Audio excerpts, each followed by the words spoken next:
Nah, sekarang hubungan antara ruh dengan badan. Ada hubungan, ya. Nah, kembali kepada masalah pernapasan. Ya. Tadi saya bilang bahwa kekuatannya ada pada tubuh kita ini itu dari ruh kita. Sehingga kita ini bernapas, ya, napas itu yang bernapas dengan bantuan ruh kita supaya supaya apa? Supaya hubungan antara ruh dengan badan itu baik. Supaya hubungan antara ruh dengan badan tetap berjalan sehingga kita tetap hidup, ya. Maka kita perlu untuk melakukan hubungan antara ruh dengan badan, nah, lewat paru-paru, lewat jantung, lewat jalan bernapas, begitu. Sehingga kalau kita memperbaiki badan kita dengan bernapas, bantuan kekuatan tubuh kita, nah, maka kita menjadi sehat. Sehat jadi hidup terus insya Allah. Itu rahasianya adalah pernapasan untuk menjaga kesehatan. Nah, sekarang kenapa kalau kita bernapas kok bisa sehat? Ya. Bagaimana maksudnya? Apa artinya? Apa penjelasannya? Kalau kita bernapas kok bisa sehat? Nah, begini penjelasannya. Di dalam tubuh kita ini ada dua unsur yang sangat penting. Yang kalau dua unsur ini terganggu, nggak sampai ke semua badan, orang akan sakit. Ada dua unsur, dua bagian. Apa itu? Apa dua bagian, dua unsur? Satu darah, dua oksigen. Ya. Kalau darah kita lancar mengalir ke semua tubuh kita dan oksigen masuk ke semua tubuh kita, maka manusia sehat. Kita akan sehat.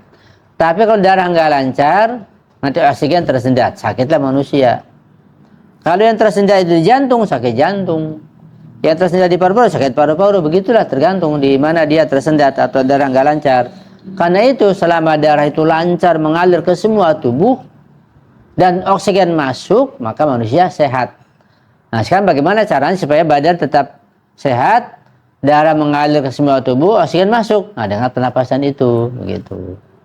Jadi singkatnya bahwa pernapasan itu membantu melancarkan darah dan membantu memasukkan oksigen ke semua tubuh kita. Itu napas. Luar biasa bernapas itu. Coba kalau nggak napas atau di tempat yang pengap, ya bisa mati. Atau misalnya terganggu saluran darahnya, bisa jadi napasnya pakai oksigen buatan. Padahal oksigen banyak gratis. Kenapa pakai oksigen buatan? Karena ada yang tersendat. Jadi dua unsur di badan kita, ya, yang kalau dua-duanya itu lancar akan sehat. Tadi apa namanya? Darah dan oksigen. Ini perlu kita pahami, perlu kita jaga baik-baik, ya. Jaga makanan, jaga minuman, jaga kesehatan, istirahatnya, dan semuanya harus dijaga agar tetap darah lancar dan oksigen masuk ke seluruh tubuh. Itu dua hal yang sangat penting. Ya. Kenapa pernapasan bisa melancarkan darah? Ya. Ibaratnya kalau kita punya solokan begitu, ya. Air mengalir, tapi mengalirnya pelan air itu. Kita bendung aja dulu. Bendung kan di situ ngumpul tuh kan. Ngumpul-ngumpulannya banyak, kita buka, langsung. Ketika dia ngalirnya pelan, ini sampah ya nggak kedorong. Kotoran nggak kedorong, ngalirnya pelan gitu. Coba aja lihat tuh kali itu. Banyak sampah. Airnya pelan, kena kering. Kedorong nggak sampahnya? Nggak kedorong. Pas banjir dari Bogor, banyak. Kedorong nggak? Kedorong, orang aja kanyut. Rumah bisa kanyut. Jadi kalau kita punya kali, solokan itu mengalirnya kecil, kita tutup dulu, kita bendung.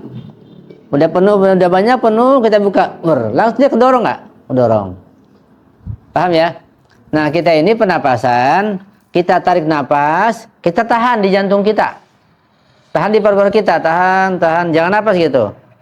Kalau udah nggak kuat, kita keluarkan lewat mulut, ya. Di paru-paru, jantung langsung memompa darah, jadi lancar. Paham ya? Itu rahasianya pernapasan melancarkan darah. Karena ketika napas ditahan oleh paru-paru dan jantung, darah dia nggak ngalir sementara, pas dibuka langsung dia mendorong. Sehingga darah lancar, oksigen masuk, manusia sehat. Karena itu ketika darah mengalir dan oksigen masuk, setelah pernapasan, badan jadi panas. Kenapa badan panas? Gerah sampai keringetan. Karena darahnya lancar. Kalau darahnya beku atau nggak lancar, manusia lesu, kedinginan dia. Gitu. Jadi ketika orang sakit banyak kedinginan karena darahnya nggak lancar. Nah, supaya lancar dengan gerakan, dengan pernapasan, sehingga sehat nanti tubuhnya. dengan mengalirnya darah dan masuknya oksigen ke semua badan. Itu rahasia pernapasan. Ya, paham ya? Kemudian berikutnya pernapasan juga tergantung udaranya. Kan pernapasan ngambil apa? Ambil oksigen. Ya. Kalau di malam hari kita keluar rumah, pernapasan kita lakukan di bawah pohon. Sehat apa bahaya? Bahaya kenapa? Oksigen. Kenapa kalau kita keluar di bawah pohon gitu, kita lihat oksigen, kita ambil oksigen, dekat pohonan berbahaya, bukan malah sehat. Malam-malam pohon bukan mengeluarkan oksigen. Karena kalau malam, pohon-pohon bukan mengeluarkan oksigen, tapi mengambil oksigen. Oksigen diambil, berbahaya. Orang tidur di bawah pohon malam hari bisa mati kalau nggak kuat. Oksigennya diambil. Gitu. Nah, kalau di siang hari melihat terbit matahari bagus. Karena pertumbuhan pepohonan mengeluarkan oksigen. Mereka mengeluarkan oksigen, ya kita ambil, tarik. Sehat jadinya. Apalagi kalau matahari bersinar, mengeluarkan vitamin D. Ya.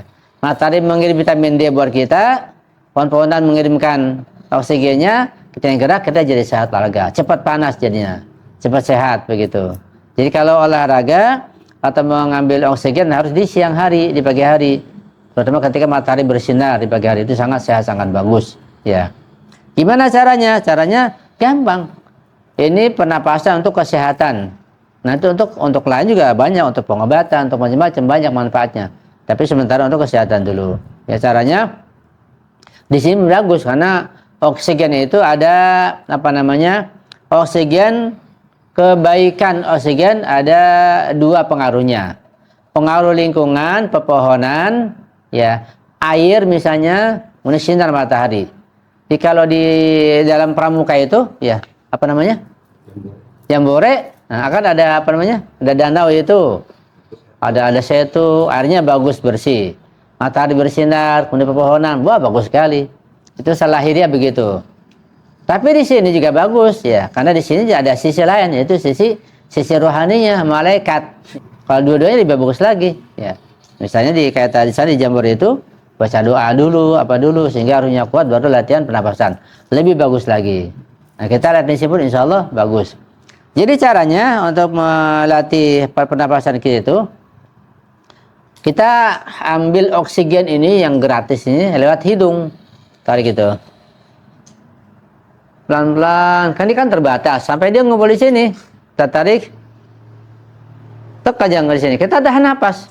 Ya, kita tahan, jantung berhenti. Baru berhenti. Jadi kita kayak kita bendung solokan begitu. Kita tahan sambil merem, ya.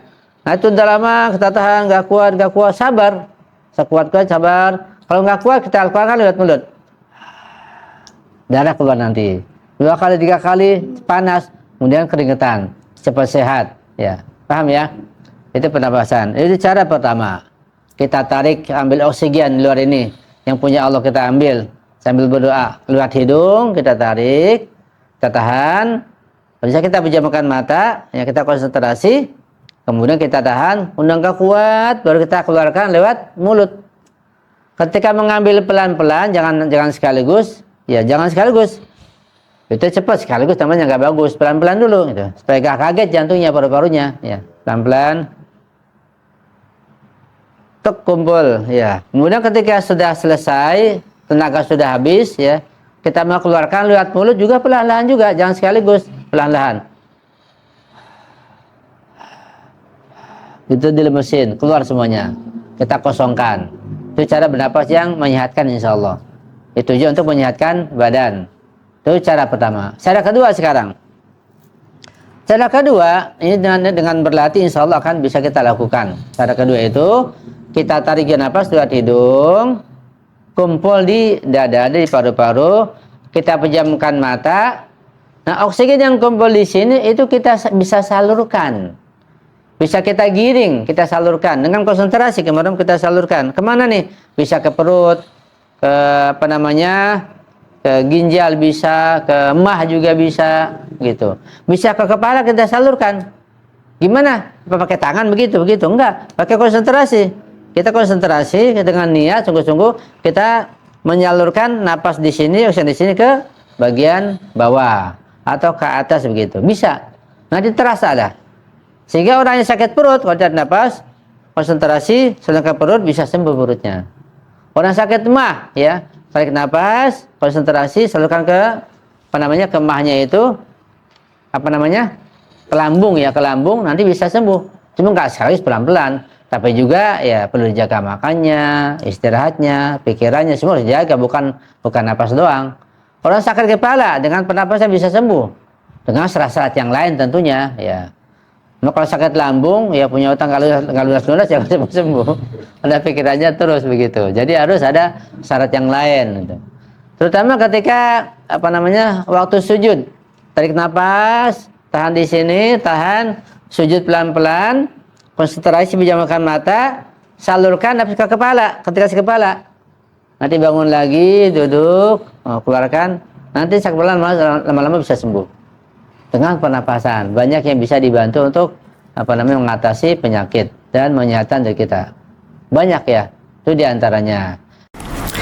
Nah, jika antum ingin mendapatkan bimbingan secara maksimal dan juga bagi ikhwan dan akhwat dan jamaah majlis BBQ dan juga majlis Lentera Ilmu yang ingin mendapatkan bimbingan secara maksimal dalam olahraga pernapasan ini, baik untuk menjaga kesehatan tubuh maupun untuk terapi berbagai penyakit, silakan bersilaturahmi ke yayasan kita ini. Ana siapkan waktu untuk antum setiap hari Sabtu mulai jam 8 pagi hingga jam 11 siang insyaallah. Jika antum juga ingin mengobrol masalah fikih dan masalah-masalah agama yang lainnya, juga dipersilakan. Semoga Allah Subhanahu wa taala senantiasa memudahkan semua urusan kita dengan penuh rahmat dan berkah serta ridha Allah Subhanahu wa taala. Amin ya rabbal alamin.